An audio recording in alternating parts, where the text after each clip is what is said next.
Hello friends, welcome back to Nalini Sundar's kitchen. நம்ம இன்றைக்கி ஒரு சைட் டிஷ் ரெசிபி தான் பார்க்க போகிறோம். அதாவது ஒரு gravy, cauliflower gravy. Cauliflower gravy எப்போவும் செய்கிறது மாதிரி இல்லாமல் கொஞ்சம் டிஃப்ரெண்ட்டாக இன்றைக்கி நான் செஞ்சுருக்கிறேன். இது ரொம்ப சப்பாத்திக்கு ரொம்ப ரொம்ப அட்டகாசமாக இருந்துச்சு. இந்த மாதிரி எண்ணெய் இல்லாமல் நம்ம செய்வோம் இல்லைங்களா, ஆயில்லெஸ் அல்லது ஆயிலே இல்லாமல் கூட செய்யலாம். இந்த மாதிரி ரொட்டி அந்த மாதிரி. இந்த ரோட்டிக்கு நம்ம ரெஸ்டாரண்ட் ஸ்டைலில் எப்படி ஒரு கிரேவி வச்சா நல்லாயிருக்குமோ அந்த ஸ்டைலில் தான் நான் இன்றைக்கி செஞ்சுருக்கிறேன். ரொம்ப ரொம்ப சூப்பராக இருந்தது. நம்ம இந்த மாதிரி செஞ்சு கொடுத்தா குழந்தைங்க விரும்பி சாப்பிடுவாங்க. ரெஸ்டாரண்ட் போகணும் அப்படிங்கிற எண்ணம் கூட அவங்களுக்கு வரவே வராது நிச்சயமாக. கண்டிப்பாக இந்த வீடியோவை ஸ்கிப் பண்ணாமல் கடைசி வரைக்கும் பாருங்கள்.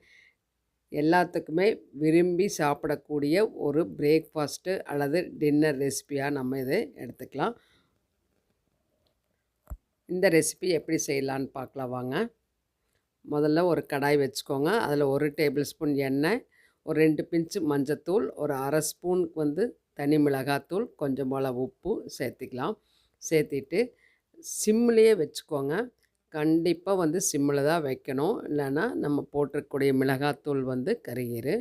அதனால் சிம்மில் வச்சு ஒரு தடவை இந்த மாதிரி கலந்து விட்டுட்டு, ஏற்கனவே நான் காலிஃப்ளவர் கட் பண்ணி நல்லா கொதிக்கிற தண்ணியில் உப்பு மஞ்சத்தூளில் ஒரு 2 நிமிஷம் போட்டு வடிகட்டி எடுத்து வச்சுக்கிறேன். அதையும் நம்ம இதில் சேர்த்திக்கலாம்.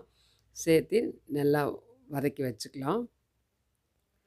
இந்த மாதிரி லோ ஃப்ளேம்லேயே வச்சு நம்ம நல்லா உப்பு காரம் பிடிக்கிற மாதிரி ஒரு 2 நிமிஷம் அல்லது 3 நிமிஷம் வதக்கி இப்போ ஸ்டவ் ஆஃப் பண்ணி தனியாக எடுத்து வச்சுக்கலாம். இப்போது வேறொரு கடாய் வச்சுட்டு அதில் 1 டேபிள் ஸ்பூன் எண்ணெய் ஊற்றிக்கலாம்.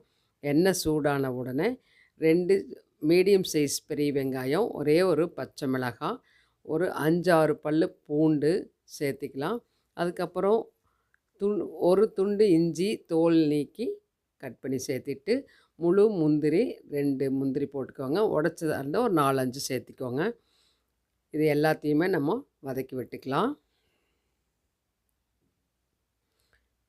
வெங்காயம் நல்லா இந்த மாதிரி கொஞ்சம் நிறம் மாறி சாஃப்டாக வதங்கின உடனே நம்ம அது கூட நல்லா ஃப்ரெஷ்ஷாக மல்லி இலைகள் ஒரு கைப்பிடி அளவு, ஒரு கைப்பிடி அளவு புதினா, மல்லியை விட கொஞ்சம் புதினா குறைவாக சேர்த்திக்கிறேன் நான்.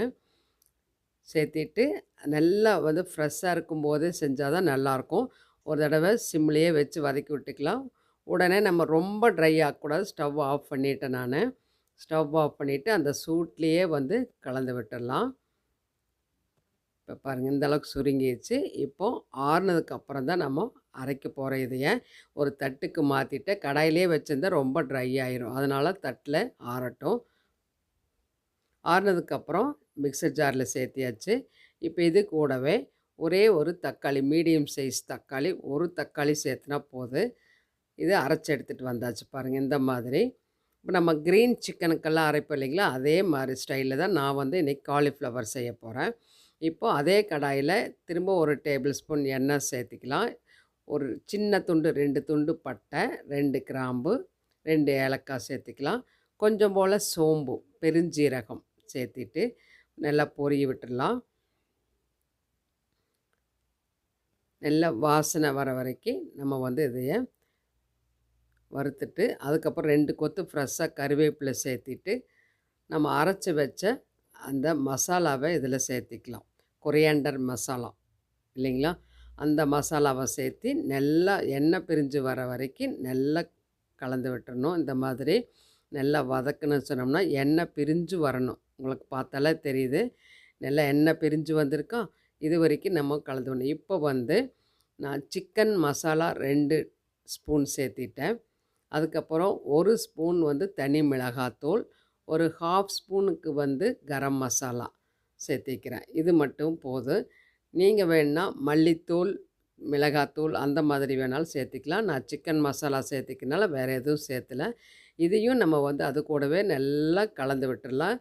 அந்த மசாலா வாசனை போய் எண்ணெய் பிரிஞ்சு வர வரைக்கும் கலந்து விட்டதுக்கப்புறம் தேவையான அளவுக்கு உப்பு சேர்த்திக்கலாம்.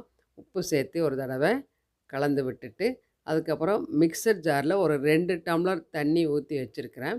அந்த தண்ணியை நம்ம இதில் சேர்த்துக்கலாம். இது வந்து நம்ம கிரேவி திக்காக தான் செய்ய போகிறோம். அதனால் அளவாக தண்ணி சேர்த்தணும். இப்போ 2 டம்ளர் தண்ணி தான் நான் கரெக்டாக வந்து ஜாரில் ஊற்றி வச்சுருக்கிறேன். அதை நம்ம வந்து இப்போ சேர்த்துக்கலாம். சேர்த்துட்டு நல்லா கலந்து விட்டு பாருங்கள். அந்த திக்னஸ் வந்து எந்த அளவுக்கு வேணும் அப்படின்னு சொல்லிட்டு. நம்ம ஒயிட் ரைஸுக்கு செய்கிற மாதிரி இருந்தால் அதுக்கு தகுந்த மாதிரி தண்ணி விட்டுக்கோங்க. நான் வந்து இன்றைக்கி சப்பாத்திக்கு தான் செய்ய போகிறேன். அதனால் கொஞ்சம் திக்காக இருந்தால் தான் நல்லாயிருக்கும். இப்போ நல்லா கொதி வரட்டும். அந்த டைமில் நம்ம ஆல்ரெடி வதக்கி வச்சக்கூடிய காலிஃப்ளவரை வந்து இதில் சேர்த்திக்கலாம். சேர்த்துட்டு நல்லா கலந்து விட்டுடலாம். கலந்து விட்டுட்டு உப்பு, காரம் எல்லாமே செக் பண்ணிக்கலாம். இந்த டைமில் தண்ணி அளவும் செக் பண்ணிக்கலாம். கொதித்து வரும்போது நம்மளுக்கு திக்காகும், கரெக்டாக இருக்கும். இப்போது ஒரு லிட்டு போட்டு விட்டுடலாம். ஒரு 10 நிமிஷம் நல்லா கொதிக்கட்டும். 10 நிமிஷம் கழித்து பார்க்கலாம். பாருங்கள், நல்லா திக்காகி எண்ணெய் பிரிஞ்சு வந்திருக்கா. இதுதான் கரெக்டான ஸ்டேஜ். நல்லா குக் ஆகிடுச்சு. காலிஃப்ளவர் சாஃப்ட் ஆகிடுச்சு. கிரேவி பதம் இந்த அளவுக்கு இருந்தால் போதும். அப்போ தான் நம்மளுக்கு வந்து நல்லாயிருக்கும். ரொம்ப ட்ரையாக இருந்தாலும் சப்பாத்தியோட சாப்பிட்றதுக்கு நல்லா இருக்காது. இந்த திக்னஸ் இருந்தால் தான் நல்லாயிருக்கும். அதனால் நம்ம இந்த டைமில் ஸ்டவ் ஆஃப் பண்ணிக்கலாம். ஸ்டவ் ஆஃப் பண்ணிவிட்டு பொடியாக நறுக்கின மல்லி இலைகள் வந்து போட்டு கலந்து விட்டு நம்ம சர்விங் பவுலுக்கு மாற்றிக்கலாம். இந்த மாதிரி ஒரு சூப்பரான கிரேவி குயிக்காக பண்ணலாம். அதே சமயத்தில் டிஃப்ரெண்ட்டாக இருக்கும் நமக்கு வந்து செய்யக்கூடியது. இந்த டேஸ்ட்டு ரொம்ப ரொம்ப ரொம்ப வித்தியாசமாக ரொம்ப நல்லா இருந்துச்சு. இப்போ சப்பாத்தி வந்து சாஃப்டான சப்பாத்தி போட்டுக்கலாம். இந்த சப்பாத்தி விட ரோட்டின்னு சொல்லலாம். நான் எண்ணெய் எதுவுமே சேர்த்தல பாருங்கள். ஒரு ட்ராப்பும் கூட எண்ணெய் சேர்த்தல. ஆனால் எவ்வளோ ப்ளஃபியாக சப்பாத்தி வந்திருக்கு பாருங்கள். இந்த மாதிரி இதுக்கு வந்து நம்ம ரெஸ்டாரண்ட் போனோம்னு சொன்னோம்னா ரோட்டி, அதுக்கு வந்து காலிஃப்ளவர், மஷ்ரூம் கிரேவி எல்லாம் கொடுப்பாங்க இல்லைங்களா, அந்த ஸ்டைலில் தான் நான் வந்து இன்றைக்கி செஞ்சுருக்கிறேன். இதுக்கு வந்து அந்த காலிஃப்ளவர் கிரேவி ரொம்ப ரொம்ப சூட்டபிளான ஒரு சைட் டிஷ்ஷு. ரொம்ப டேஸ்ட்டும் ரொம்ப அட்டகாசமாக இருந்துச்சு.